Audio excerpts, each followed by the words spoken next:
अहियापुर वैसे तो बहुत खुशहाल गांव है, पर जैसे जैसे होली का त्योहार नजदीक आता है, इस गांव में दहशत फैलने लगती है। दहशत भोली वाली भूतनी की। जब सब लोग त्योहार मना रहे होते हैं, तब इस गांव में होली वाली भूतनी अपना शिकार करती है।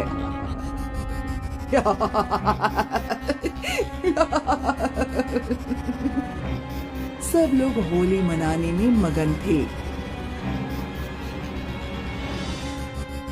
वहाँ भूतनी ने एक आदमी को उठा लिया और गायब हो गई। जब लोगों को पता चला, तब तक बहुत देर हो चुकी थी। आपने मेरे पति को देखा क्या? भैया, तुमने देखा? आपने तो देखा होगा। किसी ने मेरे पति को नहीं देखा। लगता है वो होली वाली भूतनी मेरे पति को उठा ले गई है। और तुरंत ही त्योहार का माहौल मातम में बदल जाया करता था। ये सिलसिला कई सालों से चल रहा है। अब गांव के लोग होली मनाना ही भूल गए हैं। बरखा काकी, होली आने वाली है। हाय दैया, फिर से उस भूतनी का कहर गांव वालों पे बरसेगा। मैंने तो अपने पति को बोल दिया है कि हम होली मेरे मायके में मनाएंगे। ये सही है, कम से कम जान तो बची रहेगी। लेकिन इस तरह सारे लोग गांव छोड़कर चले गए तो कैसे चलेगा? वो हमें नहीं पता काकी। हम तो इतना जानते हैं कि जान बचे तो लाख हो पाए। और वहाँ गांव के नुक्कड़ पर गांव के बूढ़े बुजुर्गों की भी बैठक लगी थी। क्या इस साल भी होली में मातम मनेगा? पता नहीं। इस साल अगर वो भूतनी वापस आई तो फिर गांव में मातम ही होगा। आखिर कब तक ये सब चलता रहेगा? हमें कुछ ना कुछ तो करना ही पड़ेगा ना। पर क्या? मैंने अपने दादा से सुना था कि यहाँ से 40 मील दूर एक कबीला है। ये कबीला कोई आम कबीला नहीं है, बल्कि तांत्रिकों का कबीला है। इन लोगों की शक्तियां असीम हैं। भूत पिशाच इनके लिए कुछ नहीं है।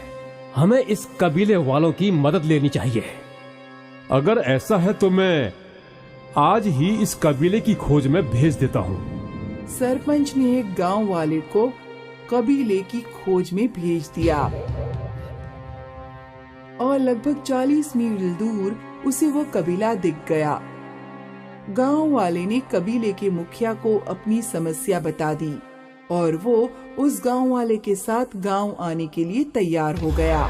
सरपंच जी, ये तांत्रिक जी हैं, कबीले के तांत्रिक। ये हमारी मदद करने आए हैं। तांत्रिक जी, अब आप ही हमारी मदद कर सकते हैं। क्या आप बता सकते हैं कि ये सिलसिला कितने सालों से चल रहा है? अब लगभग 5 सालों से। 5 साल पहले हम सब गांव वाले यही नुक्कड़ पे होली मना रहे थे और तभी पता नहीं कहां से वो भूतनी आ गई। बदला, मुझे बदला चाहिए और मैं वो लेकर रहूंगी। फिर उस भूतनी ने भीखू को पकड़ लिया और उसे घसीटते हुए अपने साथ ले गई। वो आखिरी दिन था जब हमने भीखू को देखा था। फिर उसके बाद क्या हुआ? अगली होली पर दिन में कुछ नहीं हुआ, सब खुश थे।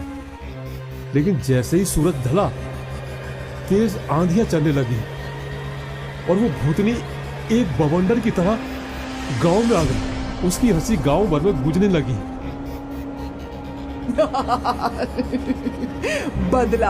मुझे बदला चाहिए। और फिर भूतनी ने भांग के नशे में धुत पवन को उठा लिया और अपने साथ उस बवंडर में ले गई। पवन की भी लाश नहीं मिली। क्या इसके बाद भी हर होली पे वो भूतनी आई थी? हाँ, अब तक 5 लोग गायब हैं। पता नहीं उनके साथ वो भूतनी क्या करती है। आपकी बातों से तो लग रहा है कि वो बदला ले रही है, पर गांव वालों से क्यों? ये उस भूतनी को यहां बुलाकर पूछना पड़ेगा। आप कुछ भी कीजिए, पर हमें उस भूतनी से मुक्ति दिलवाइए। मुझे उन 5 लोग जो गुमशुदा हैं, उनके कपड़े या इस्तेमाल की हुई चीजों की जरूरत पड़ेगी। मैं अभी सब इकट्ठा करवाता हूँ। और सूरज ढलने से पहले तांत्रिक ने अपनी पूजा शुरू कर दी। उसने नुक्कड़ के पेड़ के पास एक सितारा बनाया, जिसके बीच में अग्नि कुंड स्थापित कर दिया। गुमशुदा लोगों की चीजें उस घेरे के भीतर रख दी गई और फिर तांत्रिक मंत्रों का जाप करने लगा। ओम ह्रीं क्रीं रुद्र भैरवी, ओम रुद्रायणी काल भैरवी कृपाल भैरवी, ओम ह्रीं क्रीं रुद्र भैरवी, ओम रुद्रायणी काल भैरवी कृपाल भैरवी, ओम ह्रीं क्रीं। तांत्रिक के मंत्रों के साथ हवाओं ने अपना रुख बदला। वो तेज हो गई। सारे गांव वाले डरे हुए थे, लेकिन तांत्रिक ने अपना जाप जारी रखा।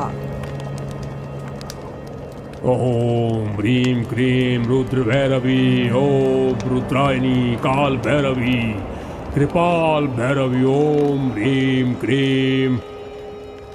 और फिर एक चीख के साथ, मुझे क्यों बुलाया? मुझे क्यों बुलाया?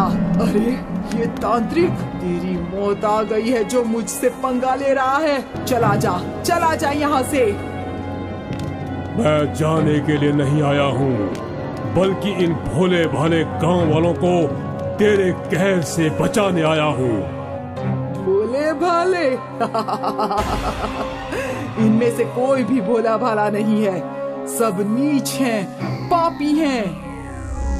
ऐसा इन गांव वालों ने क्या गुनाह कर दिया? गुनाह? पाप किया है इन लोगों ने, पाप।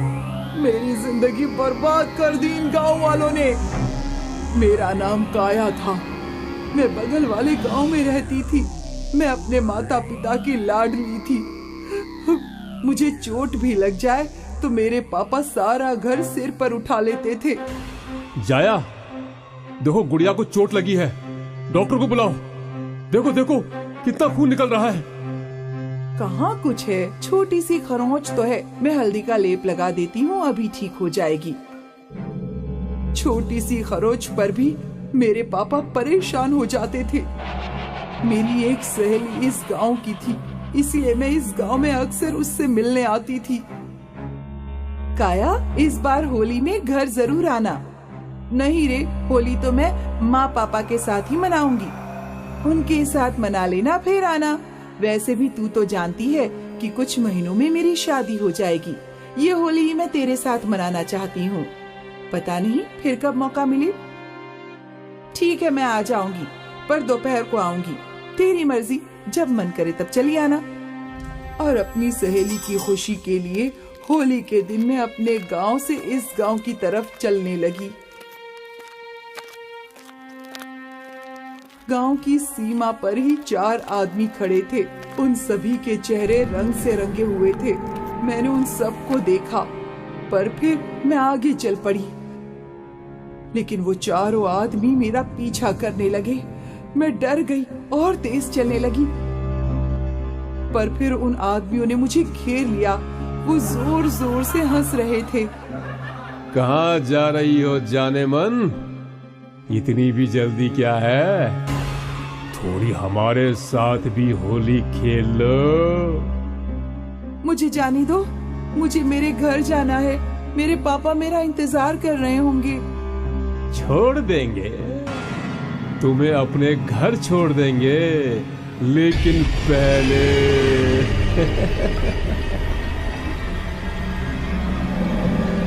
उन दरिंदों ने मेरी एक ना सुनी और एक एक करके उन लोगों ने मेरी इज्जत लूट ली। उस दिन मेरे पास नदी में कूदकर जान देने के सिवा कोई पर्याय नहीं था। उन दरिंदों ने मेरी हंसती खेलती जिंदगी उजाड़ दी। मेरे पापा को जब मेरी लाश मिली तो उन्होंने वही प्राण त्याग दिए। अब सिर्फ मेरी माँ जिंदा है, लेकिन वो भी पागलों की तरह गली गली भटकती रहती हैं। अब तुम ही बताओ तांत्रिक, क्या मेरा बदला लेना गलत है? तुम्हारा बदला लेना गलत नहीं है, पर तुम मासूम गांव वालों से बदला क्यों ले रही हो? क्योंकि वो लोग इसी गांव के थे। तुम्हें कैसे पता कि वो लोग इस गांव के थे? मैंने उन आदमियों से एक के पास बुलेट गाड़ी देखी थी, जो मैंने पहले इसी गांव में देखी थी। इस गांव में तो किसी के पास बुलेट गाड़ी नहीं है। तुम झूठ बोल रहे हो। 6 साल पहले यहाँ नुक्कड़ पर एक बुलेट गाड़ी खड़ी रहती थी। 6 साल पहले? हाँ, याद आया। वो तो किशोर की थी। किशोर 2 गांव छोड़कर रहता है। उस समय उसने गांव में नया व्यापार डाला था, तो वो अक्सर अपनी बुलेट पर यहाँ आता था। देखो काया, वो जिन लोगों ने तुम्हारी जिंदगी उजाड़ी वो इस गांव में नहीं रहता, तो तुम किससे बदला ले रही हो? मैं तुम्हारी मदद कर सकता हूं उन चारों तक पहुंचने के लिए, लेकिन बदले में तुम्हें वादा करना होगा कि तुम किसी भी निर्दोष को नहीं मारोगी। मुझे मंजूर है। तो चलो। तांत्रिक, सरपंच और भूतनी दूसरे गांव के रास्ते निकल पड़े। काफी अंधेरा था, लेकिन सरपंच को वो बुलेट गाड़ी दिख गई। वो रही बुलेट और वो किशोर का घर। उन लोगों ने किशोर का दरवाजा खटखटाया। सरपंच जी, आप यहाँ इस वक्त? वो अकेले नहीं आए हैं, हम साथ में मेहमान भी लाए हैं। और फिर भूतनी किशोर पे झपट पड़ी। 6 साल पहले मेरी जिंदगी बर्बाद कर दी थी तुम लोगों ने, अब मैं तुम्हारी जिंदगी बर्बाद कर दूंगी। मुझे माफ कर दो। तेरे साथ और कौन कौन था? नहीं, मैं बताता हूँ। हरिया और मतरू था। इतना सुनते ही भूतनी ने किशोर की गर्दन मरोड़ दी। फिर उन लोगों ने हरिया के घर का दरवाजा खटखटाया, और जैसे ही हरिया बाहर आया, भूतनी ने उसकी भी गर्दन तोड़ दी। इसके बाद कल्लू की बारी थी।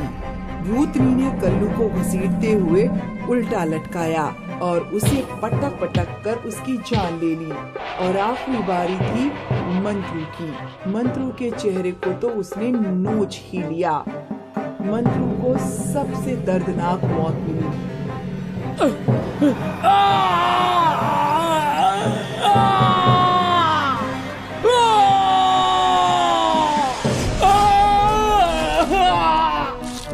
अब तुम्हारा बदला पूरा हो गया है।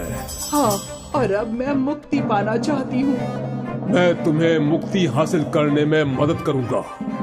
तांत्रिक ने काया की मुक्ति की पूजा की, और काया इस दुनिया को छोड़कर हमेशा के लिए चली गई।